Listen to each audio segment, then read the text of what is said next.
Hello everyone, back with another video. So this is another recent watches. Should have checked, I always say this, should have checked before I started recording when I did the last one. I feel it was like 10 days ago. Pretty sure it was more than a week.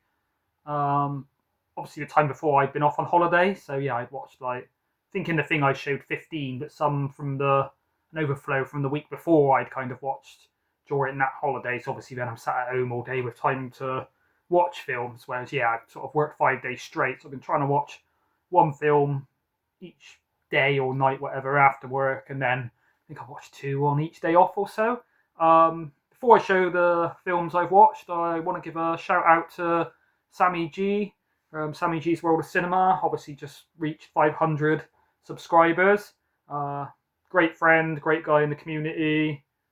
Always sort of cheers everybody up with his positive enthusiasm. I'm sure everybody knows Sammy G. I will link him down below. But yeah, congratulations, Sammy. Well deserved. I will give a quick shout out to, should have checked the name before I started this, but I think she's called Rot and Real. So Ash from Popcorn and Horror did a post, like a community post thing, shouting her out, saying to go and check out the channel. That's how I sort of came across her. And yeah, just I think she's quite new, only got sort of 5 videos so far. Been on YouTube a few months. She's got like an intro video so you can see what it's all about. But yeah, sort of mostly into horror and things.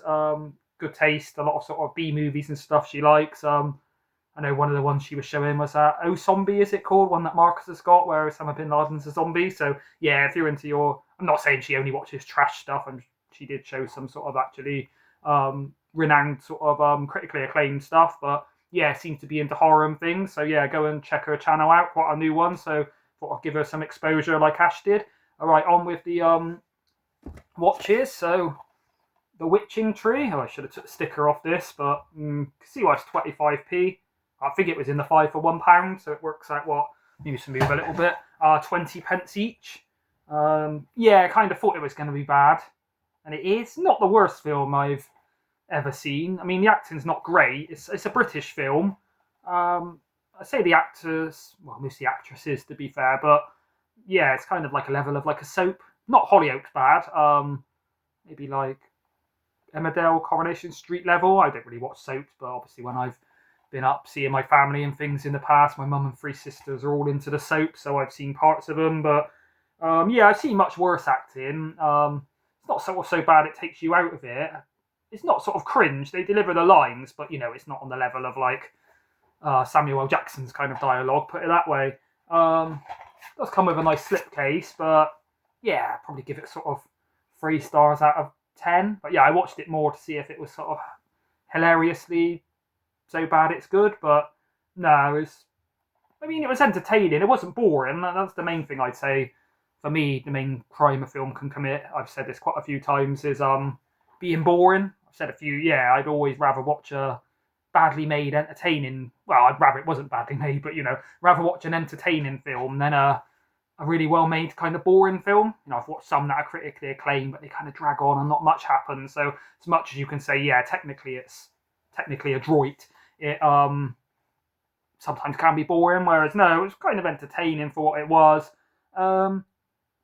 There was one, yeah, there was a few bits that actually made me laugh out loud. Not so much where it's like really cleverly written, witty dialogue, but just sort of bizarre. One bit, these kids, must be like teenagers, are talking, and I can't remember the context of it, but he basically says, "Swear on your life," and then he says, "I swear on Eminem," and that bit made me laugh a bit. One thing that made me laugh, I don't know if it's meant to, but there's like a mum in this and a daughter, and without being harsh to them, the daughter looks older than the mum. I think the mum kind of looks like, well, I wouldn't say older, it's a bit harsh, but yeah, say the mum looks like 40, the daughter looks like early 30s or so. So yeah, I don't really get how that relationship happened. Was not scary in any parts. No, I can't remember if there was any jump scares, but obviously it didn't get me if it did. Not really any tension. I think this is like a sort of independent production from James Crow, written, directed, and edited by him, I think, and maybe produced. So yeah, yeah, like I say, not the worst film I've seen, but not great. I've give that more time than it kind of deserves, to be fair. A better one now, River's Edge. Oh yes, so sorry, obviously that was on DVD. Don't know if you can get that on Blu-ray, but I wouldn't bother. River's Edge, I think you can get this on Blu-ray. I looked on CEX. It isn't actually that expensive, but it doesn't sort of seem to be available. Don't know if it's out of print or just a hard one to find. Yeah, a few people don't seem to have heard of this one. Whereas, yeah, you look at the cast, directed by Tim Hunter. Not sure I've seen much else by him. 1986. I think it's one of Keanu Reeves' first films. I'm guessing this is before Bill and Ted's. Bogus Journey? I've got them both somewhere. I'm sure someone I know in the comments. Can't remember which one's first. Excellent Adventure, sorry, I think is first. And then Bogus Journey is the second one. Yeah, I'm thinking it's before that. But yeah, I mean, it's quite a stacked cast. Crispin Glover, Keanu Reeves. How do I say that? I don't know if you can see. Ione Sky Leach. Roxanne Azal. Daniel Roebuck. Joshua Miller. And then Dennis Hopper as Feck. He's kind of like a sort of drug dealer, but yeah, Dennis Hopper is wild in this.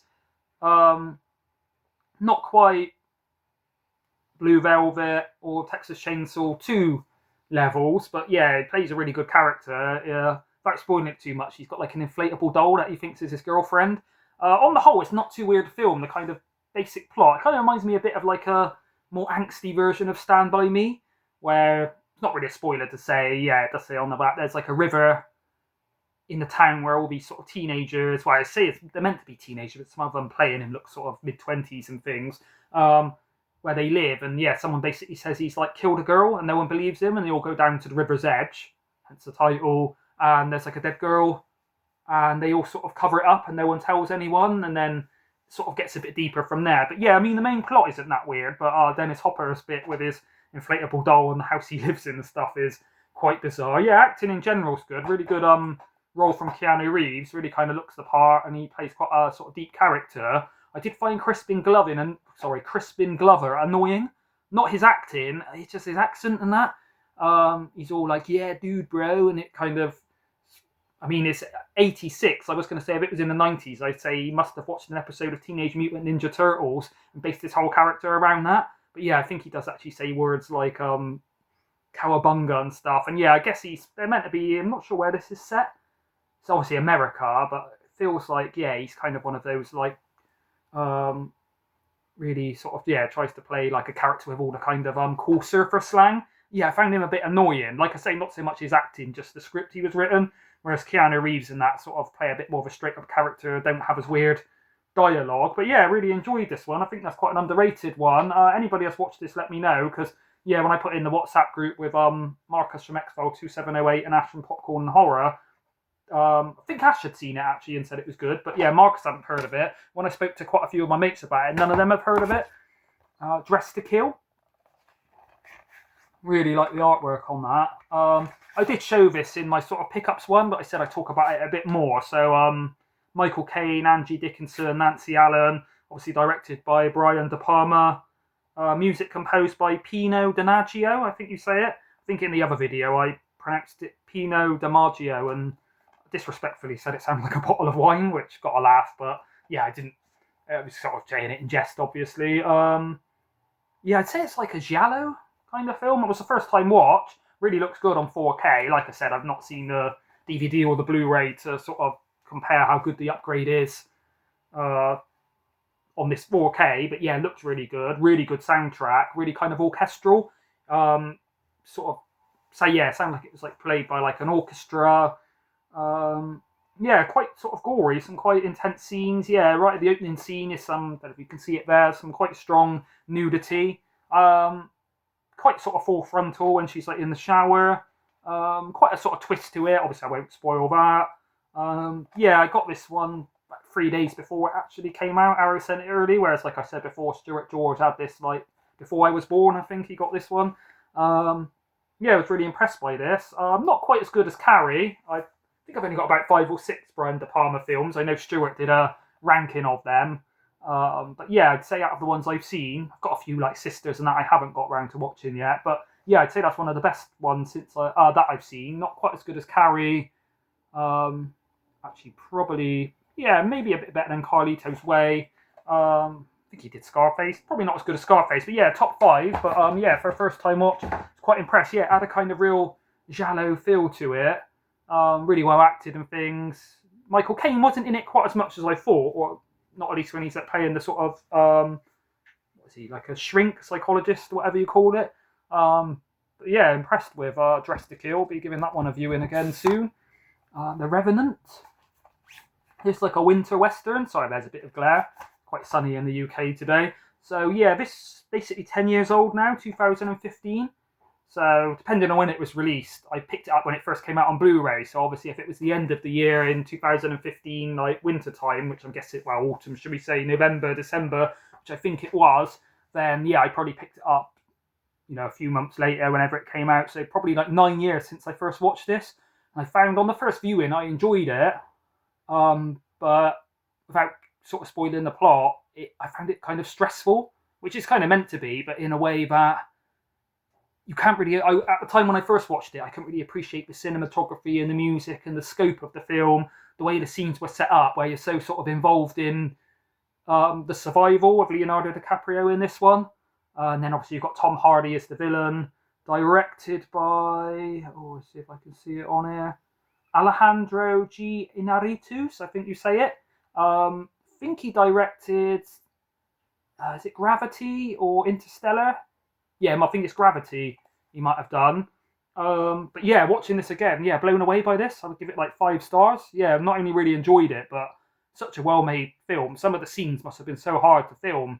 Bit when, without spoiling it, these Native Americans are trying to attack him, and he's kind of on a little ice cliff, and he's like backing off slowly backwards whilst he's wearing like a bear skin, and yeah, the logistics and that must have been hard. I mean, Leo really suffered in this film. I think it was the first time he actually, was he nominated or he actually won? No, I think he did actually win the Oscar for this. I know a few people are massive fans of Leo, so when I sort of recommended it, they said they're not a massive fan of him, but I said he barely has any dialogue. He's literally just suffering. I can't think of another film, how shall I word it, where with such like an against the odds survival story. Obviously, it is a Western, there's more stuff going on. It's about the kind of, they're like fur trappers on the like frontiers of America. Or no, sorry, Canada. I think it might be like Nova Scotia. I mean, I'm sure everybody's heard about the bear scene in this. Not really a spoiler to say that, but such an intense scene. But yeah, Leo, obviously his character, but I imagine when filming it, really suffered in real life because, yeah, I've not seen many films where you just feel so cold and freezing watching it. I kind of wanted to get this one in whilst it was, I mean, say winter, it's coming to spring, but it wouldn't feel the same watching this in the summer. So I thought I'll give it a rewatch. I mean, it's what, 2 hours, 38 minutes, I want to say. Can't actually see it on the back here, but yeah, never boring. Wouldn't say it flies by. Obviously, with a long film like this, you can feel the length, but yeah, kept me entertained. But yeah, I always thought it was good. And then yeah, on this reviewing, I imagine I'm going to try and upgrade this onto 4K. I imagine on 4K this would look stunning because yeah, it's not just good cinematography the way it's shot and the angles, but the vistas and the locations they go to. Obviously it's a lot of snow and ice, but there's like beautiful lakes, like forests. But yeah, so well directed and yeah, the best I've ever seen Leo. Like I say, he don't really give much dialogue, but it's physical acting and yeah, just you really feel for this guy, what he has to go through sort of to survive. Really good sort of relationships, a few twists. Tom Hardy, a brilliant villain. Yeah, like I say, some of the scenes I was watching, I thought, how the hell did they film that? Yeah, I mean, I don't know too much about westerns, so I'm assuming this, yeah, really is kind of a western set in the winter. But yeah, brilliant film. I'd say in the last like few years, this, Unbreakable, and Parasite by Bong Joon-ho, probably the only films that I would say I'd sort of give 5 stars. A lot I enjoy, but I have to watch them again. Whereas yeah, Parasite on a first time view, 5 stars. Unbreakable, I think I said in the video, I'd seen it years ago, but on a rewatch blew me away. And the same with The Revenant. Not only 5 stars in terms of enjoyability, if that's a word, but also just such a well-made film. Coming from The Revenant to something slightly different now. Erotic ghost story. So this is the trilogy, but I just watched part 1. Really lovely artwork on these. Yeah, very bizarre, as you'd imagine from this kind of thing. 88 films released, Sony just sort of came out, I want to say, not yesterday, but the Monday before, so yeah, about 8 days ago. A lot of nudity. It wasn't as much violence and sort of things as I thought, or fighting, but yeah, a lot of nudity. Most of it is as you can sort of see on the back, more sort of topless kind of stuff. Whereas, yeah, I will say to people, there is one scene where it's kind of you see everything in quite detail. The sex in it is kind of simulated rather than real. Yeah, very bizarre. Did enjoy it, but yeah, I got to get around to watching part 2 and 3. So obviously, I thought I'd show the box rather than just get this case out. But yeah, I know Marcus has spoke about this one and said it was batshit crazy, which it is. Obviously, it's a cat-free film from Hong Kong. I know Roy said he was interested once Marcus spoke about it, so he'd like to know what I thought of it. Blue Roy Barrett, Blue Roy's movies. I would say, Roy, it is entertaining and very original and weird, kind of worth watching just for like a WTF kind of film. But some of the acting and the way it was filmed not only has a B movie kind of style, but has that kind of not quite as bad as like Dungeon Master or Cellar Dweller and the ones I know you don't like, but it does have that a bit of that feel to it. Well, you know, it's not a classically made film, put it that way. It's got a few. I mean, the acting's quite good, but yeah, some of the special effects and there's literally one bit where the guy's like a sort of demon, and he's got these like heads coming up out of his neck, but you can literally tell someone's hid behind him holding these like rubber heads on poles and like waving them around. So yeah, it's not the best made film. It is kind of got a bit of an 80s schlocky. I don't know if it's made in the 80s, but it does have that kind of feel to it. Next, you've got Pumpkinhead. So I showed recently I'd upgraded and got Pumpkinhead 2 on Blu-ray and traded in the DVD at CEX, which is out of print and worth quite a bit. Sort of inspired me to rewatch this one. About the 5th time I've watched this one. One of my favourite creature features. Can't remember if I actually had it in my creature feature list. If I didn't, and accidentally forgot to put it in there. Lance Henriksen, directed by Stan Winston. Yeah, really atmospheric. There's a bit when he goes in the forest to see the witch. Does it tell me her name? Might be like Mother Mather or something. But yeah, when there's the cinematography, the witch is like in her cabin and she sat sort of in front of the fire, and from the angle you can see like every hair on her face, and yeah, just really well lit and shot. Really good creature effect. I mean, again, it is a bit of a sort of silly, campy. Is it the 80s? No, 96. Oh, right, more recent than I thought. Kind of campy, sort of schlocky horror. So if you're not into that, it might not be up your street. But yeah, I enjoy it, and yeah, really good atmosphere on this one. 83 minutes, so quite a brief run time. Tell me who else is in there.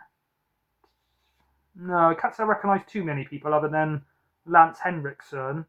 But yeah, had a good music. But yeah, I personally enjoy this one. Yeah, Pumpkinhead, good sort of creature feature horror film. Not really scary, but yeah, really fit, good atmosphere, and the way it's shot in the forest and sort of the way it's lit, yeah, it sort of really works for me. Human Lanterns. Let's see if I can get this one without glare, because it's such a beautiful cover to it. It's really more of a martial arts film. Obviously, when I did show it on the pickups, I did read out on the back that it is inspired by, let's see if I can find it, American slashers, but also Hammer horrors. I couldn't really see the Hammer horror. I guess when the guy's like making the lanterns and things, maybe it's got a bit of like a Dr. Frankenstein-y inspiration to it, but yeah, I can sort of see the slasher thing. Like, rather than just being straight up martial arts, obviously the guy is like a sort of serial killer. Yeah, pretty gory and out there. Obviously, sort of tells you this on the back, so it's not a spoiler. And I said when I sort of picked it up that he sort of flays the skin off of people and turns them into human lanterns, but then he uses it to like goad a character into like fighting him. Yeah, really good martial arts, really good choreography, and like, you know, good wire work where they're like flying across buildings and their feet are like quickly touching the floor. That guy you see on the front is like a mask that the guy wears. So you can see it there, like a weird kind of skeleton mask, quite creepy. Yeah, it's a good martial arts film. The acting and things are good. I'm not going to lie, I found other than the actual fight scenes, I wouldn't say it was boring, but yeah, it kind of did drag a little bit. It wasn't the most entertaining film I've seen, and it wasn't quite as sort of crazy in terms of the gore as I thought. Yeah, I'd say it's more a martial arts film with just a bit of extra sort of skinning and things like than most martial arts films, if that makes sense. But yeah, if you're into martial arts films, check that one out. Like I say, the choreography, some of like the spinning kicks and things they did was really skilled. But yeah, as an actual overall film, it wasn't the best made martial arts film. You know, the stunt work isn't up there with On Back, if anyone's seen that, and the fighting wasn't as intense as say The Raid or The Raid 2, and the story wasn't as good as Fist of Legend by Jet Li, one of the best sort of stories on a martial arts film I've seen. Next up, you've got Looker. So I know Stuart George is a fan of this one. Directed by Michael Crichton, obviously he writes it. Michael Crichton wrote Jurassic Park? Yeah, I think he did, and a few other things. Starring Albert Finney and James Coburn. So yeah, I know it's, like I say, one of Stuart's favourite ones. Kind of why I bought it. I kind of wouldn't have known much about it. Obviously, trying to sort of start collecting some of these premium collections. But yeah, I've seen this as CEX of £5, which I thought was good value for one of these in good condition with the slip, and it still does have like the booklet and all the art cards and things. So yeah, nothing missing in it. So I was happy with that. Oh yeah, it does have a reversible. Oops, no it don't. It just has a picture inside. Forgive me, I dropped the disc. It nearly went in my cat's litter tray. Yeah, really enjoyed this one. Albert Finney really good in it. Quite an original story. I was going to say I was quite surprised it's only a 12 because there is quite a lot of sort of nudity. More again, sort of topless stuff. Quite a lot of sort of, I wouldn't say gore, but when people get shot, you know, the blood sort of comes out their head and things.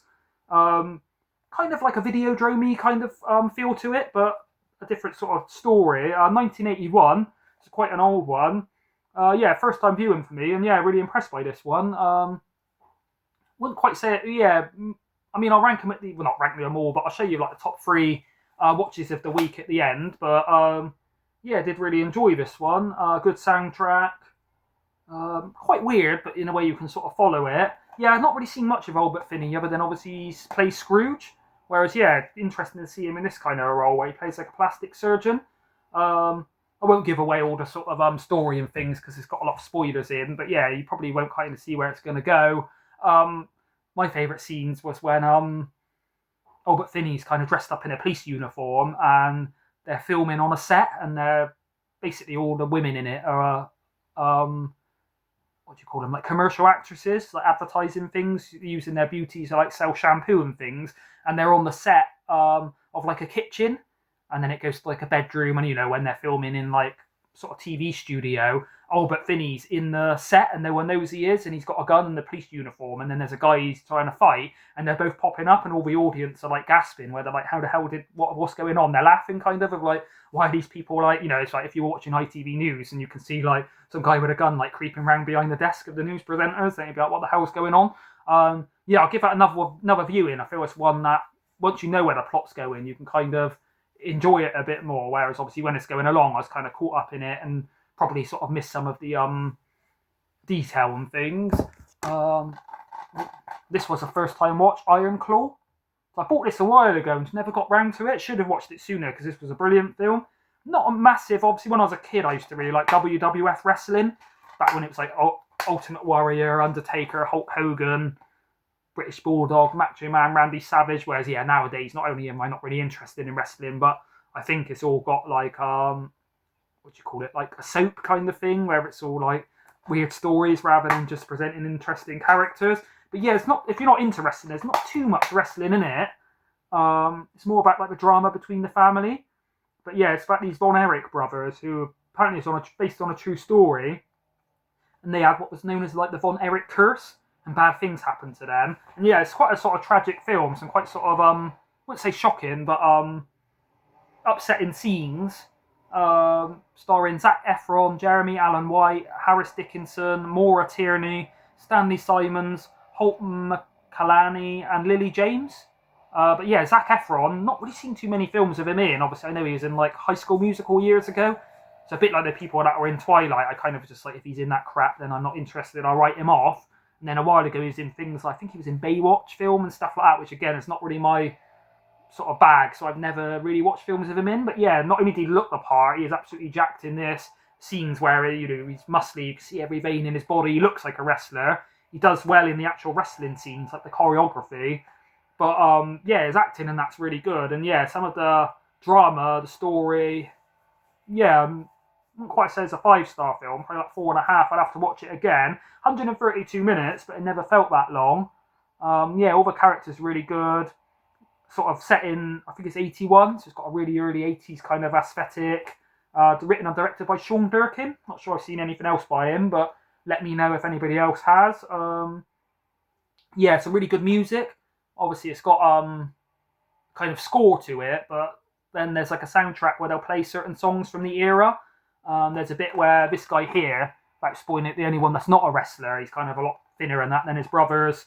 He plays in a band, and the song he's playing not only is like a good song, but they perform it really well, the band. Yeah, really good sort of drama, I would say. Yeah, if you're not into your sports and wrestling, then I feel it's that kind of film where you can still enjoy it. If you're not into wrestling, yeah, it's more about the sort of story and the interactions.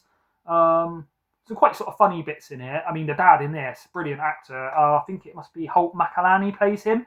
But I remember seeing this advertised, like the trailer a while ago, and there's a bit when he's got all the brothers at the table, and he says like, Kevin's my favourite because he's an Olympic champion. Next is Kerry because he's going to be the heavyweight champion. He's like, then so and so. He ranks them. He's like, but it can all change, depending on how you impress me. And yeah, not only is the dad quite like blunt and harsh to all the sons, but he sort of forces them into like wrestling. He's really harsh on them. He sort of picks on like the weakest one. But yeah, really good like chemistry between the family in general, but all the brothers. You really believe they're brothers and they really enjoy spending time together. But yeah, I'd say if you haven't seen Iron Claw and you're holding back because you're not into wrestling, I say it's better than Darren Aronofsky's The Wrestler with Mickey Rourke. But yeah, it's more about the sort of family drama than the wrestling. And there is wrestling scenes, but they're really well done. They are enjoyable and they don't last too long. And then the most recent one I watched just last night, Satan's Blood. So this is a Treasured Films release. Probably my favourite sort of new boutique label. I think they've only released 7 films so far, and I've got them all. Disc is still in the PS5, so like I say, I watched it last night. Comes with a nice little booklet, which smells nice and new. Yeah, it's a Spanish horror film from... see if I can get the booklet back in. Sorry about this. Get it there. Tells me the same on the slipcase, so I'll put it back in. So it's from...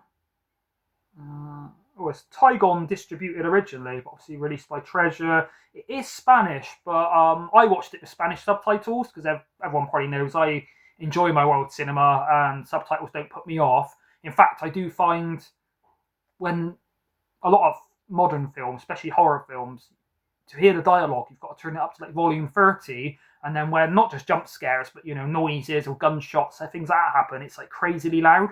And obviously, I'm watching it say 1 a.m. There's like neighbours upstairs and downstairs. So yeah, I know few people, I think Roy and Marcus said recently that they bought like Bluetooth headphones. So I did have some, and just before I thought I lost them, I left them on the train on charge when I was on my way to Bath, unfortunately. It was only a cheap pair, but I do have to get some more. But yeah, the one thing I would say about Treasured Films, the best sound quality of any label I think I've seen. Well, like I'm saying, I usually have films on, say, like volume 15 or 19 to have like to be able to hear the dialogue, but then it's not very well balanced with like the music will be loud, the action will be too loud, jump scares will be through the roof. Whereas this, I had it only on like volume 9, and the music and the dialogue is really well balanced. I found the same when I watched Dawn of the Mummy. I mean, obviously, ones like You Might Be the Killer, kind of a bit more recent, so it's harder to tell. Whereas, yeah, this one is from 1977. Yeah, you can watch it. It does say here Spanish or English language, so I think you can watch a dubbed version. Might be a good dubbing. I've not tried. Like I say, I'm happy with the subtitles, but if people don't like subtitles, then yeah, you could watch the sort of English version. But I found when I have watched foreign films in the past with dubbing, I can't usually stand the dubbing. I'd rather go. But yeah, it's quite gory, quite a lot of nudity and things. Like it says there, sexual violence, strong nudity. You can see that. But yeah, quite sort of full frontal. Obviously, as you can tell by Satan's Blood, a lot of sort of cult activities and sacrifice kind of things going on. And yeah, I thought it'd be really schlocky and on the like acting level of Dawn of the Mummy, but it's not. It's kind of got a late 70s aesthetic, but it's quite well acted, quite well made in general. Yeah, unlike, I mean, in terms of gore and stuff, it kind of should have been picked up as with the Video Nasty wave, but it never was. But yeah, it feels like a Video Nasty, but a lot better done. Whereas, yeah, say Dawn of the Mummy is really schlocky and low sort of budget. No, this was actually quite a well-made film. The main guy in it, if you can see him there, kind of looks a bit like Freddie Mercury without a moustache. And that lady there, looks a lot like a Spanish version of Jenny Agutter, but with even more bright blue piercing eyes than Jenny Agutter. I know Stuart, give him a shout out, has just recorded his, I think his top 10 films with Jenny Agutter in, which I'm going to have to get round to watching because I haven't watched it yet. I think I've only seen Walkabout, The Railway Children, and American Werewolf in London with Jenny Agutter in. But yeah, if you're into Jenny Agutter, this woman looks a lot like her, but yeah, even more sort of piercing eyes. But yeah, I was quite impressed by this one. Kind of bought it thinking, I've heard it's an enjoyable cult film, but yeah, thought it'd be schlocky and a bit sort of low budget and not great made. Whereas no, it is actually quite well made, quite sort of proficiently done for this kind of film. Written and directed by Carlos Puerto. Like I say, 1977, 92 minutes. So yeah, not too long. A lot of extra special features. I haven't watched them yet, but it's got some interesting documentaries about like satanic panic, like the diabolic cinema of the 70s. So yeah, looking forward to watching some of the extras on it. But yeah, I was quite impressed. Definitely better than Dawn of the Mummy. Not got around to watching Mausoleum yet, which is Video Nasty kind of Exorcist ripoff, but from the trailer I seen it does look a bit cheesy and schlocky, to be fair. So yeah, that's everything I watched recently. Before I end the video, I will just say, if anyone wants to give me feedback, I'm thinking of changing my name on YouTube. So obviously I'm just called Tim Cole, that's what I just set up the account as years ago through Google whilst I was watching people's videos. And when I started doing my own, I just kept it as that. Whereas I'm thinking, everybody else in the community has, even if they've got their name in it, like Ollie Loves Film, Sammy G's World of Cinema, Blue Roy's Movies, they've got something about films or physical media in the title. Whereas I'm thinking, as much as I'm not too bothered about subscribers and views, I am kind of thinking I might get more sort of traffic and more people interacting and commenting if I was to call it something like Tim's Film Room or Tim's Film and Waffle or something. So yeah, if people think that'd be a good idea, sort of change the name to something film related, just so I think people would come across the channel easier. People probably see the name Tim Cole and think, what the hell's this? Whereas yeah, maybe if I put something about films or movies or something in the title, so anyone that's got a idea of a name or anything, let me know. Right, I've rambled on 32 minutes odd, so I'll stop it there. But thanks everybody for watching. Bye.